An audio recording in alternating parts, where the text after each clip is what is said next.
evening from Cozy Corner in Jerusalem. It feels like it's been a long time since I left my last Cozy Corner video. My main gift is to encourage, and I always ask the Lord what's on his heart.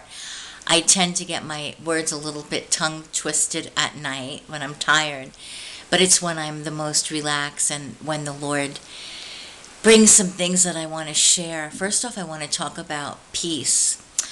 I know that I will be tested on what I'm going to say by the Lord after this. Isn't that the way?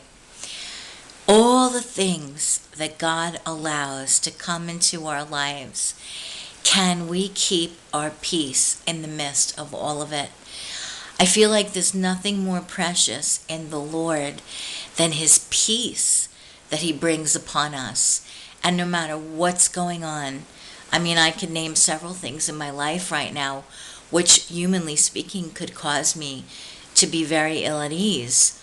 But because I have the Lord and I'm living a supernatural life in him and in Jerusalem, every situation is an opportunity for me to say, nope, not even this. I'm going to keep my peace. Not even while this is going on, I'm going to keep my peace. And also, God will bring us around the same mountain many times until we do what we need to do to grow. And I talked about this last week. The pruning process is painful because it's a growing process. It never feels good. It's uncomfortable, but it's necessary and we need to do it. So I often remark about how much I have grown since I've been in my home and dance center. So many opportunities to make different choices, to make healthier choices in my relationships and situations. And God is so wonderful that he's allowed me to see quite quickly, after I've made the healthy decision, the fruit of that decision. Sometimes we don't always see right away, but he knew that I really needed his assurance and his affirmation in Yeshua's name. I love this scripture from Psalm 116:7. Soul, return to your rest. That has brought me so much comfort. And I've also been talking about when God speaks to us about resting, we must do it. Because we can't see what is ahead, but God knows what's ahead. And if I look back just over the past year, whenever the Lord has spoken to me about resting, I see what has happened after that period, and he knew it was absolutely essential that I take that rest. So I beseech you, child of God, when you feel the Lord is putting his hand on you and saying, slow down, rest, stop, please heed to the Lord. You will be very glad. So I've been out of the country more than usual. My dad's been, recovering, and but he's in great spirits. Thank you all from the nations who have prayed for him, and pray for my mom that she can get a respite here and there for herself, just to regroup. It's important that we take care of ourselves. And I'm coming into my 60th birthday, and I never used to share my age, and I certainly didn't blow trumpets about it. But I just feel so excited. I don't know what's coming up, but something very exciting is going to be happening. That's all I know. And soon after that, the day after, I'll be headed to the States for my mom's 80th birthday.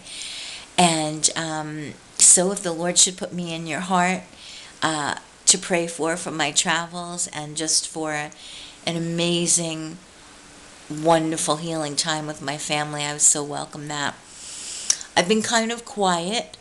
I've been recovering from the tooth trauma and the whole mouth thing last week, and then I was battling something this week. I was feeling under the weather.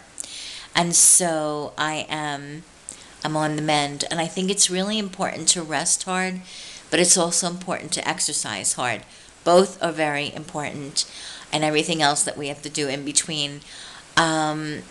Worship. Worship will transcend whatever you're going through. For me, it's transcended emotional and physical pain, because when we come into God's presence and we fix our eyes on Him and we begin to sing His praises or dance His praises, or however it is that we worship, we can feel His presence filling us up.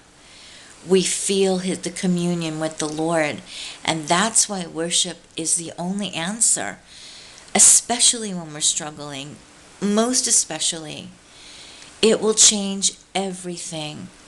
It changes everything for me. Absolutely. And I wanted to talk about, the language of God is giving. Whatever it is that you're giving, it's like, if you want to be loved, then love. And I think the quickest way to get out of feeling downcast is to give to someone else, because that will just snap you right out of it. Because when we give, the reward of giving is that we receive. We get a blessing from giving. Now, going away on retreat and getting from the Lord and filling up on the Lord, sitting out in nature, whatever it is that works for you, that's essential. And that has to happen too. And I'm definitely due for a retreat out of town. God knows. So let's keep each other in prayer, worship, rest, peace, joy. All of these things are so important, and they are gifts from God. But I really felt the Lord was highlighting to speak about the peace of God no matter what's going on. And we will all be tested about this. Because God is asking us, can you keep your God-given peace, which is your inheritance in Yeshua, no matter who's pressuring you about what, no matter what, anything? Can you keep your peace that comes from Yeshua, that He wants to crown you with, His peace? So let's go forth with a song in our heart and a dance in our step.